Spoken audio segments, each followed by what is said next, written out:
Hi hello everyone. सो बच्चों, आप लोगों को बहुत टाइम से वेट है कि हमारा नीट 2024 का रजिस्ट्रेशन कब स्टार्ट होगा। तो बच्चों, मोस्ट प्रोबेबली आपका जो नीट 2024 का रजिस्ट्रेशन है वो आपका हो सकता है कि वो आपका फेब के फर्स्ट वीक में भी स्टार्ट हो जाए या फिर मिड फेब तक भी वो आपका एक्सटेंड हो चुका है। But according to the news guidelines के अकॉर्डिंग अगर हम जाएं, दे वो सेइंग कि आपका जो रजिस्ट्रेशन का डेट है वो आपका मिड ऑफ द जनवरी आएगा। बट अगर हम लास्ट ईयर के अकॉर्डिंग जाएं तो लास्ट ईयर आपका जो रजिस्ट्रेशन है वो मार्च में स्टार्ट हुआ था एंड फर्स्ट मार्च से 1 अप्रैल तक वो आपका चला था। तो अगर हम उसी अकॉर्डिंग देखें तो हमारा जो रजिस्ट्रेशन है मोस्ट प्रोबेबली वो आपका फेब में स्टार्ट हो जाएगा। दैट्स वाई अभी मैं आज आप लोगों को इस वीडियो में ये बताने वाली हूँ कि अगर आप लोगों को रजिस्ट्रेशन कभी भी स्टार्ट हो रहा है, these are the some important document जो आप लोगों के पास बिल्कुल प्रिपेयर्ड होने चाहिए, बिकॉज वी डोंट वांट कि आप लोगों का लास्ट टाइम में आप कोई भी रश करें। ठीक है, तो बहुत अच्छे से आप लोगों को ये डॉक्यूमेंट्स देख लेने हैं। इफ पॉसिबल आप इनको अपने पास नोट डाउन करके भी रख सकते हैं। आप नोट डाउन करके रखेंगे, आपको आइडिया रहेगा कि हाँ, ये डॉक्यूमेंट मेरे पास अवेलेबल है, ये डॉक्यूमेंट मेरे पास नहीं है, मैं इस डॉक्यूमेंट के लिए अप्लाई कर देता हूँ। बिकॉज अब किसी भी गवर्नमेंट डॉक्यूमेंट को अप्लाई करेंगे तो उसमें आपका होने में अराउंड 1 मंथ तो लग ही जाता है। अगर आप ईडब्ल्यूएस के भी करेंगे तो आपको 15 से 20 डेज का टाइम देता है कि इतना टाइम आपको लगेगा। इस टाइम के बाद ही आपका एप्लीकेशन या फिर आपका जो सर्टिफिकेट है वो मिलेगा। ठीक है, तो अब हम लोग जरा देख लेते हैं कि कौन कौन से हमारे पास डॉक्यूमेंट है। सबसे पहला डॉक्यूमेंट है, आप लोगों के पास आपकी फोटोग्राफ्स अवेलेबल होनी चाहिए।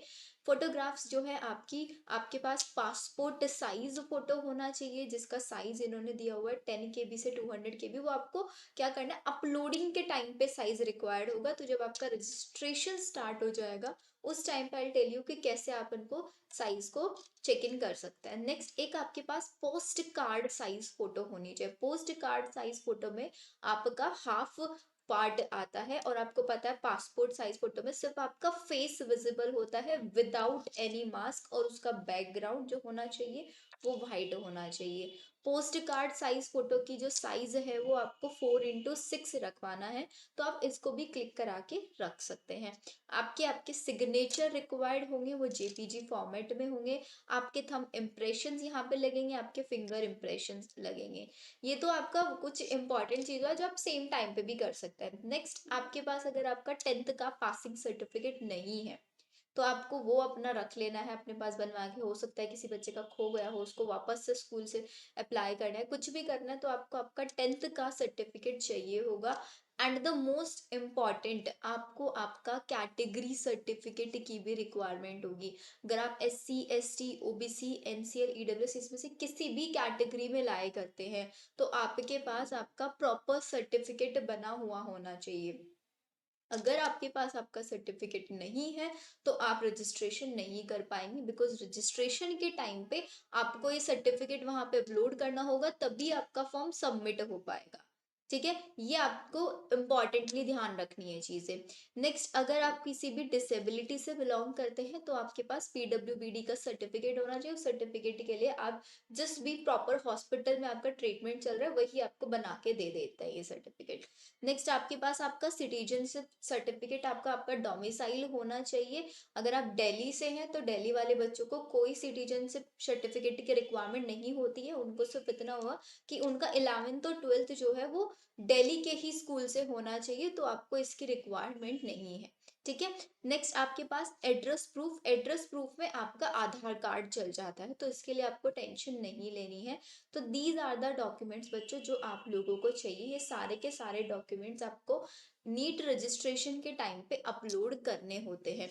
अब एक और इम्पॉर्टेंट चीज मैं आप लोगों को बता देती हूँ, जो लास्ट ईयर्स में मतलब 2-3 सालों से मैं एक ट्रेंड देख रही हूँ। बच्चों को सबसे ज्यादा प्रॉब्लम पता है कहाँ पे आती है? या तो उनको आती है कि उनके पास उनका प्रॉपर कास्ट सर्टिफिकेट एप्लीकेबल नहीं होता है, तो उनको क्या करना पड़ता है, फिर एंड में जाके जनरल कैटेगरी के जैसे फिल करना पड़ता है अपना फॉर्म। और आपको पता है जनरल कैटेगरी और एक कैटेगरी सर्टिफिकेट होना, एक कैटेगरी स्टूडेंट होना, दोनों की कट ऑफ में कितना ज्यादा डिफरेंस है।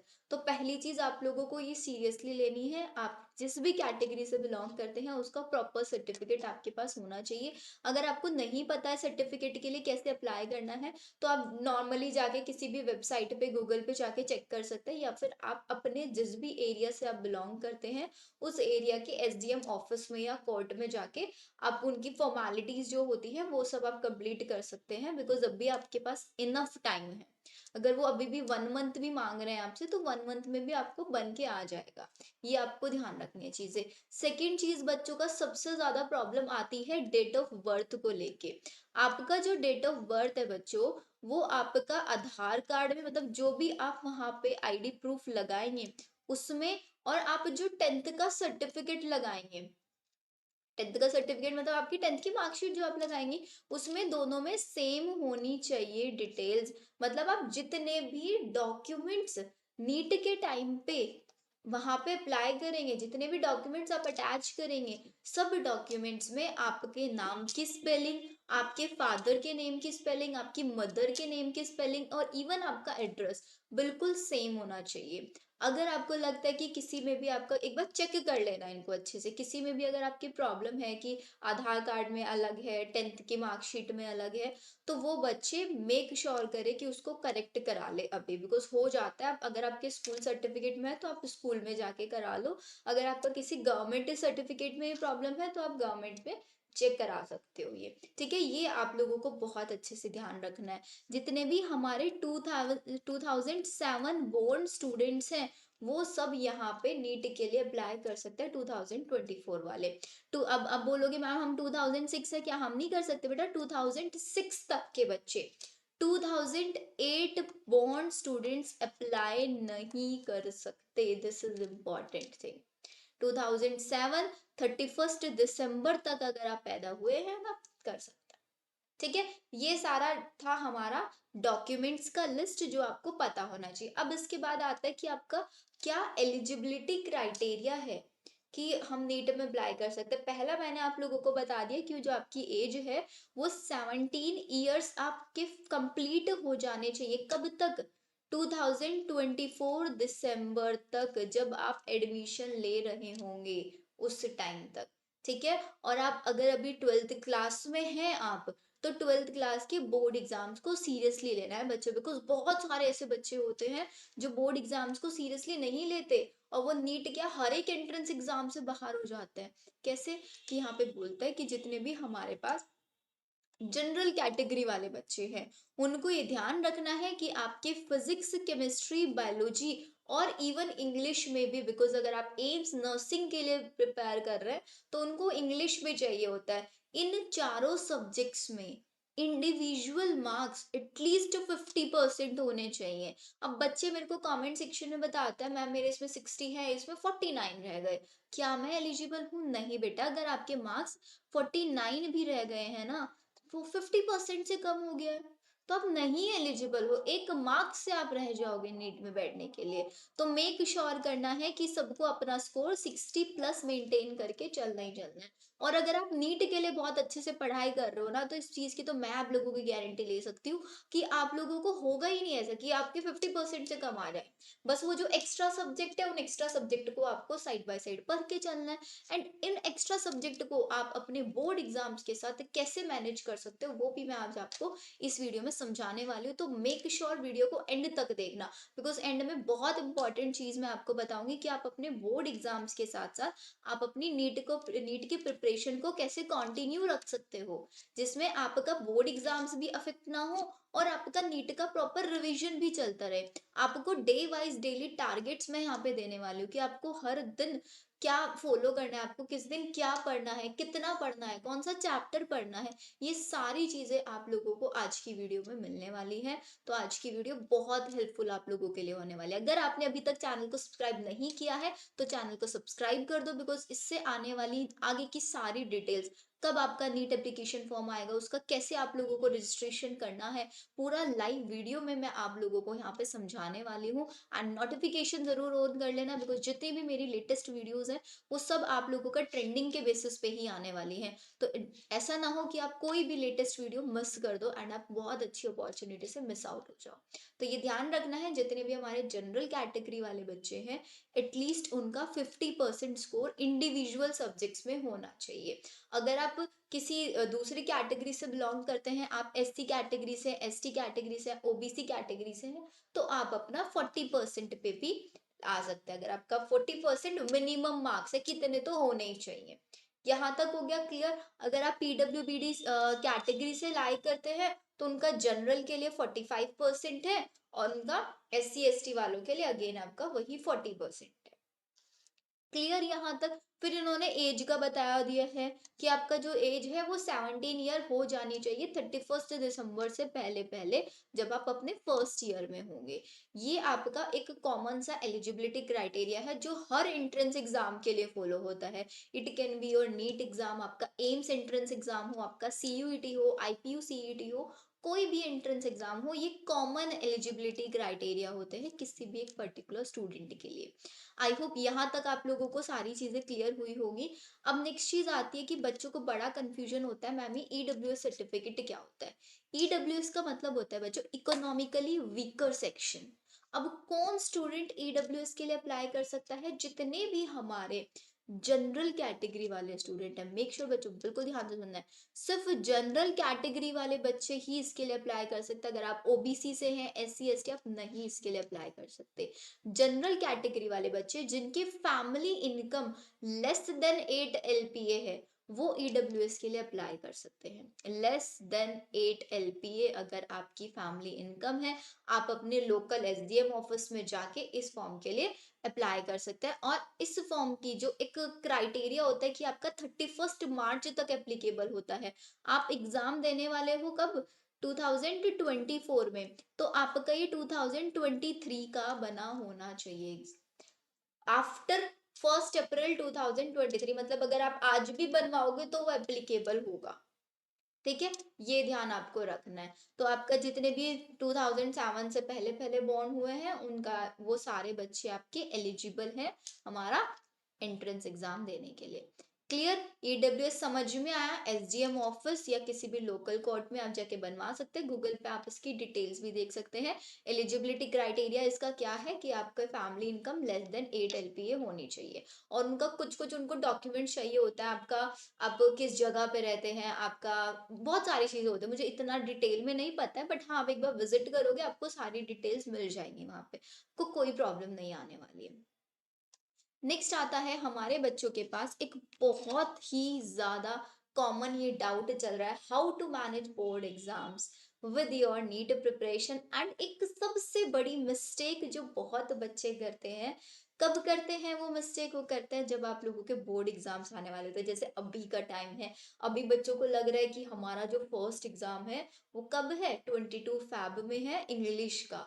तो क्या करता है, अभी से इंग्लिश इंग्लिश इंग्लिश पे ध्यान देना शुरू कर देंगे, या फिर फिजिक्स केमिस्ट्री पढ़ना शुरू। 11th को बिल्कुल ही स्किप कर देते हैं बच्चे, सिर्फ नोट्स नोट्स नोट्स नोट्स पढ़ते चले जाते हैं।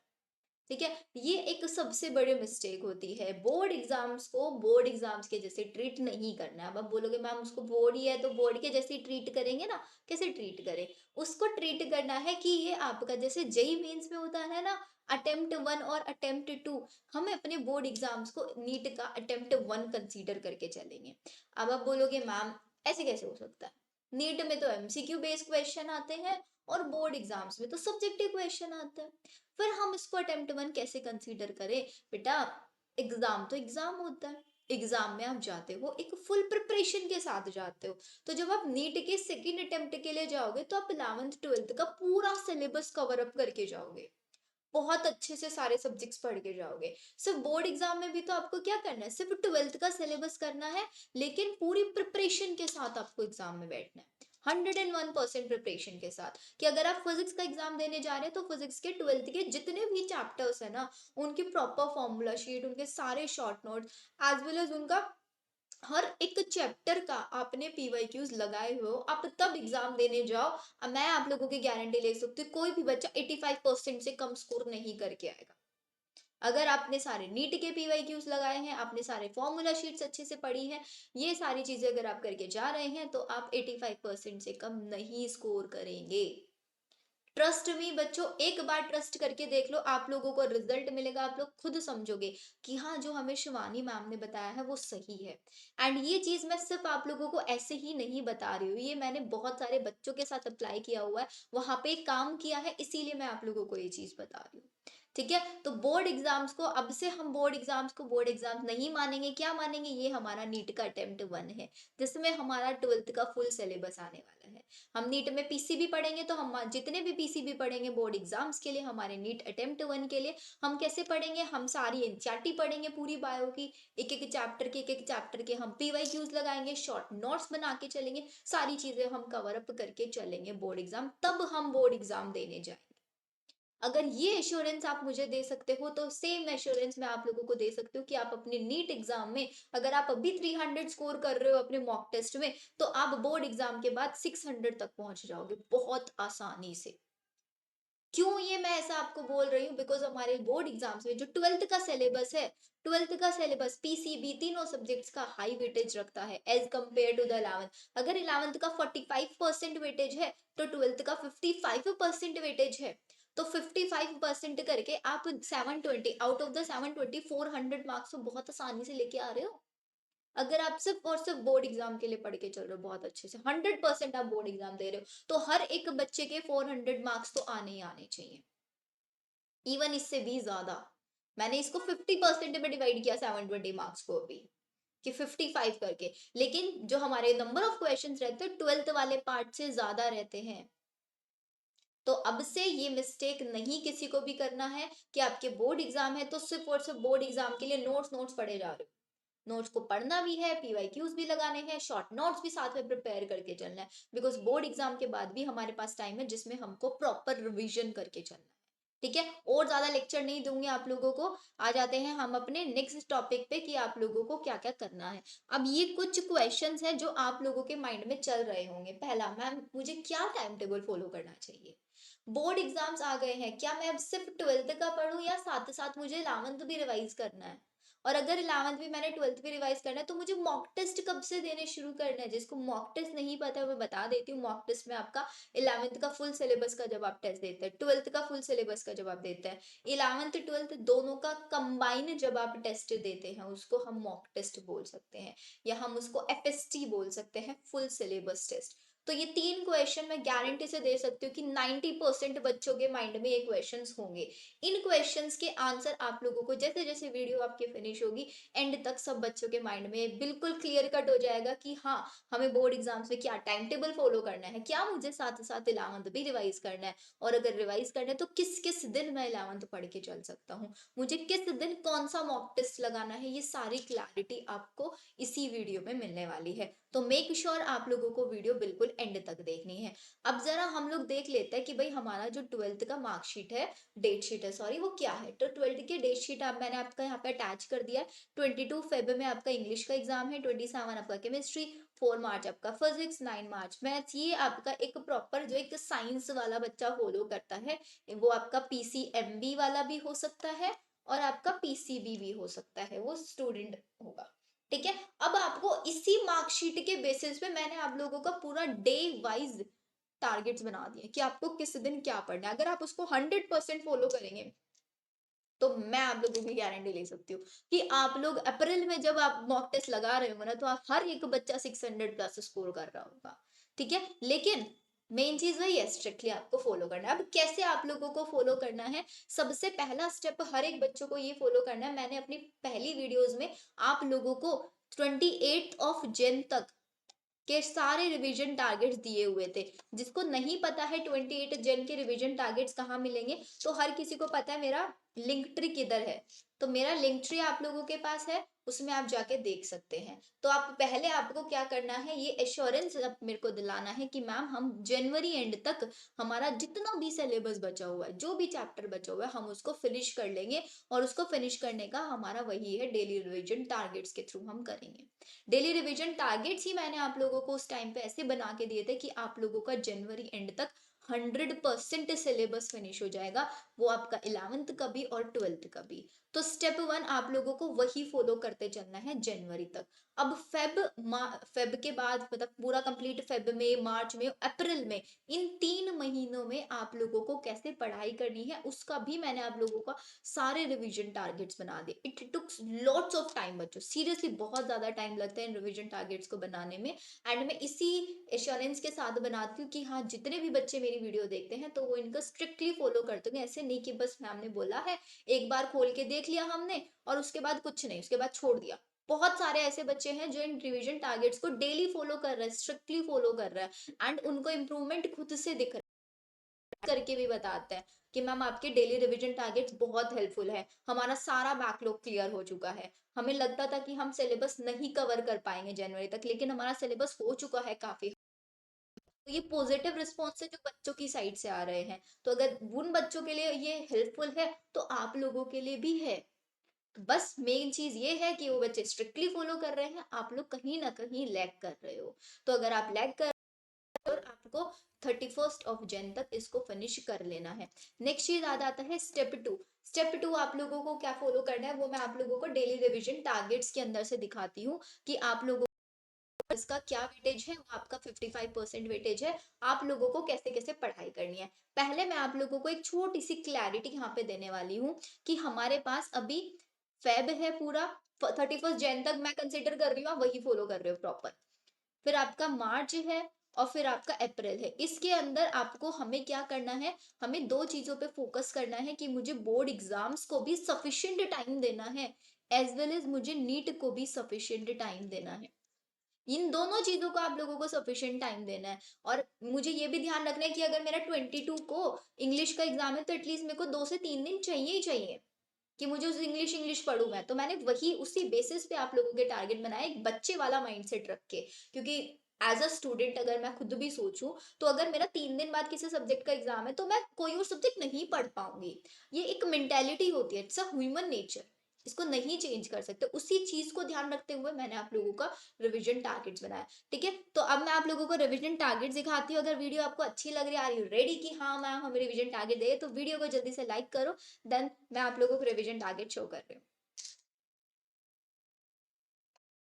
तो बच्चों ये है आपके रिवीजन टारगेट्स, डोंट वरी, इसका पूरा पीडीएफ आप लोगों को मिल जाएगा। एंड अगर आप पीडीएफ में नहीं चाहिए, आपको प्रॉपर टाइम टेबल भी चाहिए कि मैम मेरे को सुबह किस टाइम उठना चाहिए, मुझे कितने किस सब्जेक्ट को कितने आवर्स देने चाहिए, तो उसके लिए भी मैंने आप लोगों को एक प्रॉपर पूरा का पूरा टाइम टेबल बना के दिया हुआ है। एज वेल एज आपको लोगों को सारे चैप्टर्स के प्रॉपर नोट्स भी प्रोवाइड कराए हुए, डिटेल्ड लेक्चर्स भी प्रोवाइड कराए हुए, सिर्फ और सिर्फ एक शीट में, जो आपको मिलेगा लिंक ट्री पे। तो आप लोगों को कुछ नहीं करना है, गूगल पे जाना है, वहां पे डालना है शिवानी_बायो, आप लोगों को मिल जाएगा। अगर ऐसा नहीं आ रहा है तो आप सिंपली डालो शिवानी मैम लिंक ट्री, आपको वहां पे भी मिल जाएगा। Shivani ma'am biology link tree ऐसे करके डालोगे आपको मिल जाएगा। सिंपल है, मेरे वीडियो के डिस्क्रिप्शन में भी आपको मिल रहा है।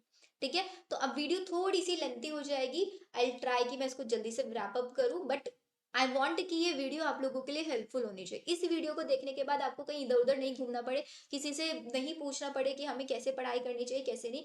आपके माइंड में एक क्लैरिटी होनी चाहिए कि हाँ, अब मुझे मेरे आगे का पूरा रास्ता मिल चुका है कि मुझे आगे कैसे जाना है, मुझे नीट एग्जाम तक क्या करना है, कौन सी बुक फॉलो करनी है, क्या मॉक टेस्ट देना है, वो सारी चीजें आप लोगों को क्लियर होंगी। तो अभी यहाँ पे मैंने जो स्टार्ट किया है, आज आपका 11 जन है। आप ये वीडियो देख रहे होंगे 11 जन या 12 जन, किसी भी दिन देख रहे होंगे आप, उस दिन से अपना टारगेट यहाँ पे देख सकते हैं जिस दिन से आपने स्टार्ट किया हुआ है। तो ये आपका 28 जन तक मैंने पूरा 11th एंड 12th का सिलेबस निपटाया हुआ है।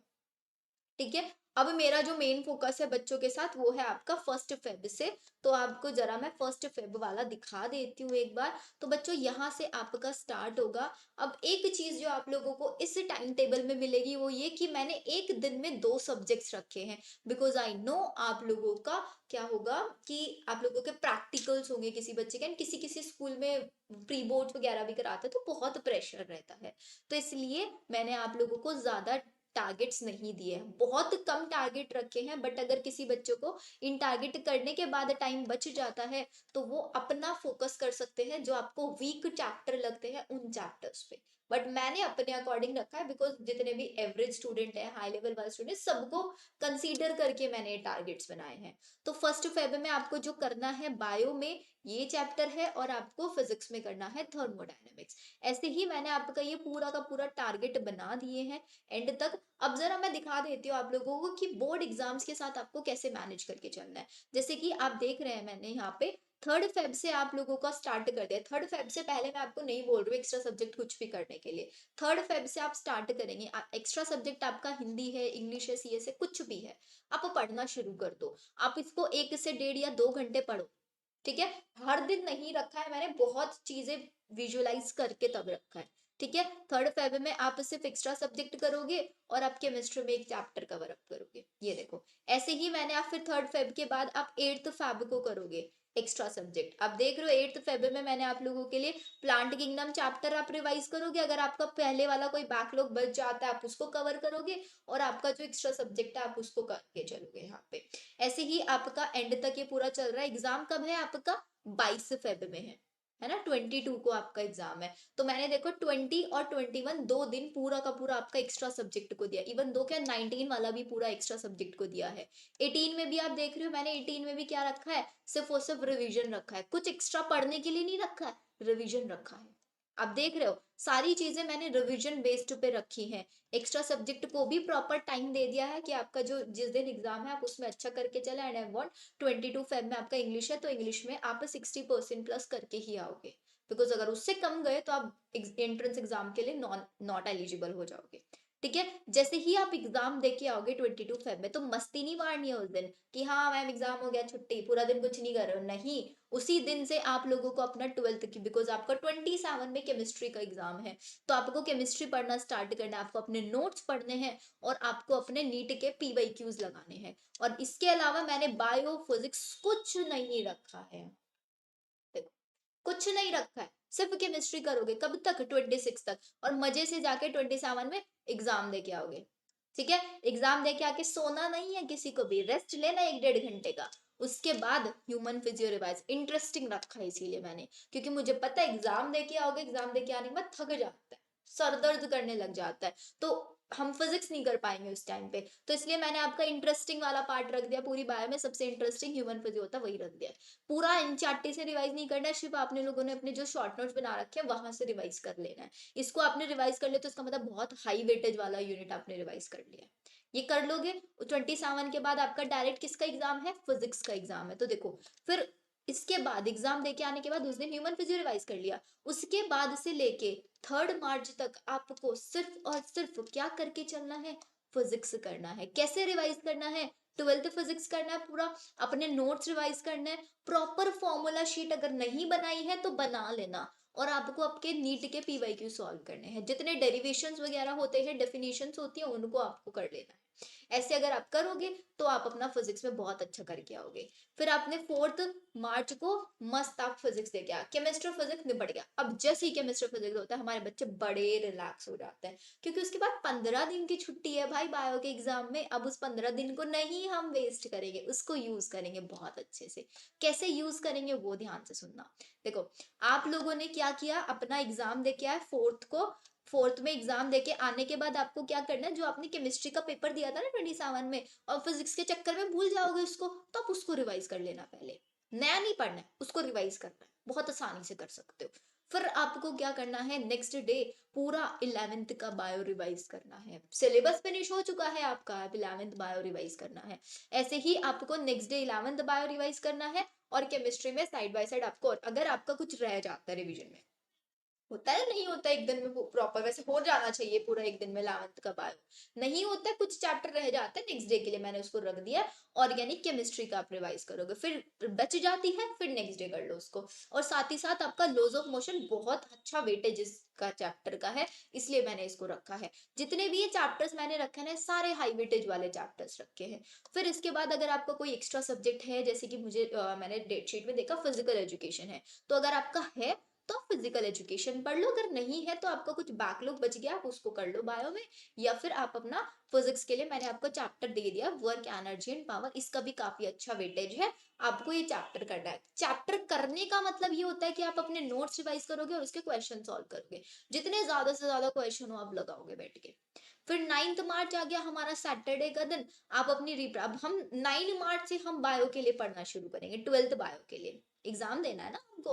तो आपने एक एक यूनिट मैंने आपका रख दिया, रिप्रोडक्शन यूनिट करोगे। अब मैं मान के चलती हूँ रिप्रोडक्शन यूनिट अगर आप पूरा दिन, बिकॉज स्कूल नहीं है कुछ नहीं है इस टाइम में, पूरा दिन हमारे पास है 24 घंटे है, तो 24 घंटे में से मैं मान के चलती हूँ 12 10 से 12 घंटे आप पढ़ोगे बैठ के, तो उसमें से 3 घंटे आपने रिप्रोडक्शन यूनिट, 3 से 4 घंटे मैथ्स बहुत आसानी से कर लोगे, बहुत आसानी से। और उसके बाद आपको अपना केमिस्ट्री का एक चैप्टर रिवाइज करना है, chemical bonding and molecular structure. अगर आपका कोई एक्स्ट्रा सब्जेक्ट है तो 1 1.5 घंटा उसको भी हमने दे दिया, ऐसा हम करके चलेंगे। फिर नेक्स्ट डे सिर्फ एक चैप्टर रखा है जेनेटिक्स का, प्रिंसिपल ऑफ इनहेरिटेंस, कोई एक्स्ट्रा सब्जेक्ट है उसको कर लो, नहीं एक्स्ट्रा सब्जेक्ट है मॉलिक्यूलर वाला रह गया चैप्टर, उसको कर लो साइड बाय साइड। फिर नेक्स्ट डे मॉलिक्यूलर वाला और फिजिक्स में आपको थर्मोडायनेमिक्स करना है, ऐसे ही आपका इवोल्यूशन, ऐसे करते करते करते करते हम किधर आ जाएंगे, हमारा 22 मार्च को एग्जाम है। किस दिन एग्जाम, 22 को नहीं, 19 मार्च को है, 19 मार्च को ही है ना, हाँ 19 को है एग्जैक्टली, 19 में हमारा एग्जाम का दिन है, उससे एक दिन पहले आप पूरी 12th की बायो रिवाइज करके चल लोगे, ठीक है। और देखो साइड में कुछ नहीं रखा है फिर मैंने यहाँ पे कि भाई एक्स्ट्रा सब्जेक्ट, बिकॉज मुझे पता है बच्चों की मेंटेलिटी, एग्जाम आता है तो 4 5 दिन तक कुछ नहीं कर पाते हो, इसलिए कुछ नहीं रखा है मैंने, ऐसा दिया ही नहीं है कि आप फॉलो ना कर पाओ। एक दिन रिलैक्स भी चाहिए भाई, बायो का एग्जाम देके आओगे, बहुत पीसीबी वाले जो बच्चे हैं उनको हो चुका होगा फिनिश एग्जाम, बोर्ड एग्जाम, वो फ्री, तो एक दिन आप लोगों को मस्ती करनी है, रिलैक्स डे, बिल्कुल चलो जाना, अपने माइंड को बिल्कुल रिलैक्स कर लेना, प्रिपेयर कर लेना कि हाँ अब मुझे कुछ बड़ा करके चलना है इसके बाद। अब 21 मार्च से आप लोगों को पूरा सॉलिड हो जाना है, बिल्कुल पढ़ना शुरू कर देना है। केमिस्ट्री में आपको क्या करना है, पूरा 12th रिवाइज करना है, क्योंकि हमने एक महीना पहले एग्जाम दिया है, 27 फेब में एग्जाम दिया है, तो हम भूल जाएंगे बहुत सारी चीजें, तो उसको रिवाइज करना है, अपने सारे शॉर्ट नोट फॉर्मूला शीट जो उस टाइम पे बनाए हैं सब कुछ कर लोगे अच्छे से। फिर 22 मार्च को आपको क्या करना है, पूरा फिजिक्स का एग्जाम देके आए थे 4 मार्च में, उसको रिवाइज कर लेना है।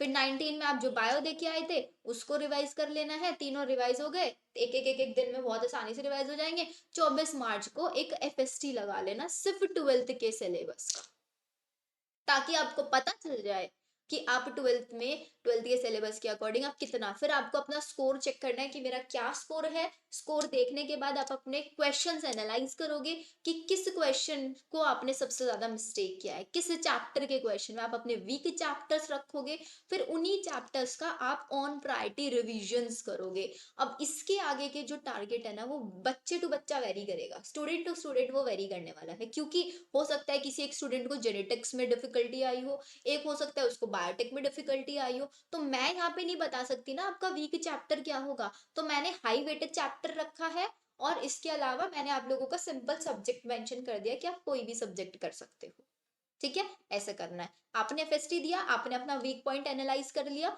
उस एनालिसिस के बेसिस पे मैंने डाल दिया कि आप next day genetics unit revise कर लो, अगर आपको लगता है जेनेटिक्स में आपका अच्छा स्कोर था, बायोटेक था, आप यहाँ पे बायोटेक कर लेना। आप अपना modern physics, because modern physics बहुत इंपॉर्टेंट है आपका, फिजिक्स में बहुत अच्छे क्वेश्चन यहाँ से बनता है, डायरेक्ट क्वेश्चन बनता है, 4 चैप्टर इसके अंदर आई गेस आते हैं, बाकी तो फिजिक्स वाले बच्चों को पता होगा। फिर ऐसे मैंने आपका यहाँ पे ऑर्गेनिक डाल दिया है, ये आपका फिर से डाल दिया है, वही आप अपने अकॉर्डिंग इसको करेंगे, एक दिन में 2 सब्जेक्ट रखे हैं और नहीं रखे हैं ज्यादा। आई वांट कि जो मैं आपको बोल रही हूँ ना कि एक दिन में आपको 2 सब्जेक्ट या एक सब्जेक्ट करना है, तो उसी सब्जेक्ट को आप 100% निपटा के चलोगे, ये नहीं कि बैकलॉग छोड़ दोगे, इसको कल याद कर लेंगे, इसको याद कर लेंगे, बिल्कुल उसको 100% करके चलना है, ऐसे आपको करना है। तो मैंने फिर आपका ये पूरा यूनिट रख दिया, इसके बाद आप क्या करोगे, फिर 30 मार्च सैटरडे में पूरे सारे चैप्टर्स रिवाइज करोगे क्विक नोट से, फिर आप नीट का मॉक टेस्ट 2 लगाओगे, जिसमें आप 11th का सिलेबस, पूरा 11th सिलेबस दोगे। तो ये जहाँ पे आपको लगता है बायोटेक यूनिट, इसके अलावा अगर आपको लगता है नहीं है तो आप 11th का रिवीजन कर सकते हैं, ये चैप्टर्स में आपको लगता है ये आपके आते हैं, इसके अलावा कोई और चैप्टर है आप वो कर सकते हैं, ये आपका चॉइस है। अब 31 मार्च के बाद अगेन 1 अप्रैल हमारा आ जाएगा, लास्ट मंथ हमारे पास जब नीट का होगा, तो इस लास्ट मंथ में मैंने आपको एक दिन में 2 2 सब्जेक्ट्स ही रखे हैं, ठीक है। अब आप देख लो आपका ये बायो एंड फिजिक्स, फिर केमिस्ट्री एंड फिजिक्स, मतलब एक, अगर आप वीक में देख रहे हैं ना 1 अप्रैल से आप 6 अप्रैल तक, तो एक दिन में, एक वीक में आप कितने बायो के को 4 बार पढ़ रहे हैं, केमिस्ट्री को भी 4 बार कर रहे हैं, फिजिक्स को भी 4 4 बार कर रहे हैं। ठीक है, ऐसे मैंने आप लोगों को ये बनाया है। और यहाँ से आपके प्रॉपर मॉक टेस्ट लगाने आप स्टार्ट करोगे। 2 मॉक टेस्ट आप दे चुके हो, NEET mock test 1 12th syllabus का, नीट मॉक टेस्ट 2 11 सिलेबस का। अब आप यहाँ से फुल सिलेबस टेस्ट लगाओगे। अब यहाँ पे जहाँ पे मैंने बायो लिखा है, यहाँ पे क्या करोगे, आपने जब 12th का दिया तब आपको पता चल गया मेरा 12th में ये चैप्टर वीक है, आपने जब 11th का दिया आपको 11th में पता चल गया मेरा ये चैप्टर वीक है, तो इस बायो की जगह पे आप उन्हीं चैप्टर को पढ़ोगे, या आप अपना जो भी आपके क्विक नोट्स आपने बनाया हुआ है, डेटा जो आपने लिखा हुआ है, उनको आप करोगे। ऐसे आप करोगे। ऐसे ही आप केमिस्ट्री में, ऐसे ही फिजिक्स में। तो आई वांट हर बच्चे का वीक चैप्टर्स उसके हैंडी होने चाहिए। मैं रैंडमली किसी भी बच्चे से पूछूं कि आपका वीक चैप्टर, तो आप मुझे एकदम से बताओ मैम मेरे ये वीक चैप्टर है, मैं इन पे काम कर रहा हूँ अभी, या इन पे काम कर रही हूँ। ठीक है, तो आपको मॉक टेस्ट जो देना है एफएसटी वाला, वो 7 अप्रैल को देना है। फिर आपको एक 14 अप्रैल, ये मैंने एक वीक का गैप रखा है ताकि इस एक वीक के गैप में आप अपना जितने वीक चैप्टर हैं उन पे अच्छे से काम कर लो। ठीक है, अब मैं चाहती हूँ कि इस 14 अप्रैल के बाद आप हर 2 दिन में एक मॉक टेस्ट सॉल्व करोगे। और ये जो मॉक टेस्ट सॉल्व करने का आपका टाइम रहेगा ना, वो 2 से 5:20 के बीच का ही रहने वाला है। बिकॉज वी वांट कि हमारे ब्रेन को ये चीज सेट हो जाए कि 5 मई में मेरा एग्जाम है, तो मुझे 2 से 5:20 के टाइम में ही सबसे एक्टिव रहना है। तो इस टाइम के अलावा आप और कुछ नहीं करेंगे, इस टाइम में सिर्फ और सिर्फ आप मॉक टेस्ट लगाएंगे। तो मैंने मॉक टेस्ट यहाँ पे लिख दिए हैं, किस दिन आपको कौन सा, आपने मॉक टेस्ट दिया, अपना स्कोर देखा, स्कोर देख के आपको पता चला मेरा क्वेश्चन कहाँ पे गलत हुए, इस मंडे ट्यूसडे के दिन में आपने वही पढ़ लिया। नेक्स्ट मॉक टेस्ट दिया, आपको लगा कि वीक है, आपने वो पढ़ लिया। ऐसे करते करते हम किधर तक पहुंच जाएंगे, हम अपना बिल्कुल एंड मोमेंट तक पहुंच जाएंगे। ऐसे करके आप टोटल 10 मॉक टेस्ट लगाओगे। अब आप बोलोगे मॉक टेस्ट कहाँ से लगाने, इस मॉक टेस्ट के लिए भी मैं आपको बुक सजेस्ट करूंगी कि आप कहाँ से मॉक टेस्ट लगा सकते हैं। प्रॉपर जहां पे आपको मॉक टेस्ट दिया, आपने आंसर की से अपने आंसर्स चेक करे और प्रॉपर सोल्यूशन आपको क्वेश्चंस के मिलेंगे बिल्कुल। ठीक है, फिर आपने मॉक टेस्ट जो आप लास्ट मॉक टेस्ट दोगे 2 मई को दोगे। फिर उसके बाद जो ये 2 दिन बच जाएंगे, इन 2 दिन में आप रिवीजन करोगे, क्विक नोट्स जो आपने बनाए हुए हैं उनसे करोगे, जितना डेटा है आप उसको रिवाइज करोगे, फिजिक्स की फॉर्मूला शीट है आप उनको पढ़ोगे। मतलब सारा वो डेटा जो आपने मॉक टेस्ट लगाते टाइम आपको फील हुआ है कि मैं हमेशा यही चीज भूल जा रहा हूँ, उसको लिखते चलोगे अपने पास में, ताकि एग्जाम से 2 दिन पहले आप सिर्फ और सिर्फ उसी चीज को पढ़ के जाओ। बिकॉज अगर चांसेस है आप इन मॉक टेस्ट में ये चीज बोल रहे हो, तो एग्जाम वाले दिन भी आप ये चीज बोलोगे, तो एग्जाम वाले दिन को भी हमको अपना मॉक टेस्ट मान के ही चलना है। नेम रिएक्शंस रिवाइज करोगे, बायो के जितने टर्म्स है, जितने एग्जाम्पल्स है, जितनी वहां पे थ्योरीज है, उन वाली चीजों को पढ़ोगे। एंड फिर हम लोग अपना एग्जाम दे के आएंगे 5 मई में, which is on our Sunday. तो आई होप आप लोगों को ये चीजें समझ में आई होंगी अच्छे से, कि हमको कैसे पढ़ाई करके चलनी है, कैसे आप लोगों को क्या क्या टाइम टेबल फॉलो करना है नीट एग्जाम तक। ठीक है, अब इसकी पूरी, अब मैं आप लोगों को जल्दी से बता देती हूँ कि हम लोगों को कौन कौन सी चीजें, कौन सी बुक एग्जैक्टली हमको फॉलो करनी है इन 10 मॉक टेस्ट के लिए। तो बच्चों जितने मैंने आपको मॉक टेस्ट बताया, आपको 10 FSTs लगाने हैं, तो ये बुक आप बाय कर सकते हैं। इस बुक का जो रेट है वो आपको पता चल जाएगा, अराउंड 490 समथिंग की ये बुक है, 490, मतलब 500 मान के चलो, 500 में आप पूरे 10 मॉक टेस्ट लगाओगे। इस बुक की स्पेशलिटी क्या है, इस बुक में आप एक मॉक टेस्ट आपने सॉल्व किया, मॉक टेस्ट सॉल्व करने के बाद इनका एक स्कैनर है यहाँ पे इनके पास, उसी स्कैनर को आप स्कैन करेंगे, स्कैन करके आपके पास उसी मॉक टेस्ट का पूरा सोल्यूशन आ जाएगा। आपके पास सोल्यूशन एकदम से नहीं मिलेगा, स्कैन करके आप पूरा का पूरा सोल्यूशन ले सकते हैं। एंड इसी बुक के अंदर आपके पूरे क्विक नोट्स भी दिए हुए हैं। मैंने बोला ना आपको क्विक नोट से रिवाइज करना है, तो चैप्टर वाइज इन्होंने पूरे माइंड मैप्स बना के दिया, आप वहां से कर सकते हैं। एंड बिल्कुल एंड तक 30 अप्रैल तक आप कितने क्वेश्चन, 2000 से ज्यादा क्वेश्चन प्रैक्टिस कर चुके होंगे। जितना हमारे नए टॉपिक ऐड हुए हैं, डिलीट हुए, न्यू सिलेबस बेस्ड ये आपकी बुक है। इस बुक को बाय करने के लिए जो लिंक है आपका, वो लिंक आपको डिस्क्रिप्शन में मिल जाएगा, एज वेल एज आपको चैट सेक्शन में भी पिन हुआ मिल जाएगा। तो जिसने ये बुक अभी तक बाय नहीं की है, तो सबके सब बच्चे इस बुक को जल्दी से बाय कर लो। बहुत अच्छी बुक है ये, पर्सनली मेरे पास खुद भी ये बुक है। आपको किसी पर्टिकुलर क्वेश्चन में डाउट है, किसी मॉक टेस्ट में, आप मुझे सिंपली बता सकते हैं मैम इस मॉक टेस्ट के इस वाले क्वेश्चन में हमको डाउट है। ठीक है, इस बुक की स्पेशलिटी मैंने आपको बताया, इस बुक के अंदर आपके ऐसे पूरे के पूरे माइंड मैप्स दिए हुए हैं हर एक चैप्टर के, फिजिक्स हो, केमिस्ट्री हो, बायो हो, हर एक चैप्टर के यहाँ पे निमोनिक्स अवेलेबल है। फिजिक्स, केमिस्ट्री, बायो तीनों चीजों के निमोनिक। तो आप लोगों को एक्स्ट्रा अगर आपने शॉर्ट नोट्स नहीं बनाए हैं, फॉर्मूला शीट्स नहीं बनाए, तो आपको यहीं से मिल जाएंगी सारी चीजें। आपको कुछ चीजें ऐड ऑन करनी है, इसके साइड में बहुत सारा स्पेस दियो, आप सारी चीजें इसी के साइड साइड में ऐड ऑन करते चलो। ये आपके लिए हेल्पफुल हो जाएगी कि आप एंड टाइम में इसी बुक से अपनी सारी प्रिपरेशन करके चल सकते हो। तो आई होप आप लोगों के लिए वीडियो बेनिफिशियल रहा होगा। आई नो थोड़ा सा वीडियो लेंथी हो चुका है, but I am damn sure इस वीडियो को देखने के बाद आप बिल्कुल 101% कॉन्फिडेंट हो चुके होंगे कि यस मैम अब हम कर सकते हैं। तो अगर आपने एंड तक ये वीडियो देखा है तो आई वॉन्ट कि जितने भी बच्चों ने इस वीडियो को एंड तक देखा कॉमेंट सेक्शन में बिल्कुल लिख के दिखाएं कि यस मैम हम प्रॉमिस करते हैं कि हम इस टारगेट को जिस डेट तक मैंने आपको बताया उस तक एग्जैक्टली फॉलो करेंगे एंड हम लोग नीट में सिलेक्शन लेके दिखाएंगे। ये प्रॉमिस मुझे हर एक बच्चे से चाहिए जो बच्चा इस वीडियो को देख रहा है, एंड मैं उस बच्चे का हम कमेंट में रिप्लाई भी दूंगी कि यस वी विल सी कि आप लोग इस टारगेट को कब तक फॉलो करके चलते हो। एंड इसको फॉलो करके देखो बच्चों, आप लोगों को 101% रिजल्ट मिलेगा ही मिलेगा। ठीक है, तो हम मिलते हैं नेक्स्ट वीडियो में। Bye bye everyone. I hope आप लोगों के लिए वीडियो बहुत बेनिफिशियल रहा है। Well done.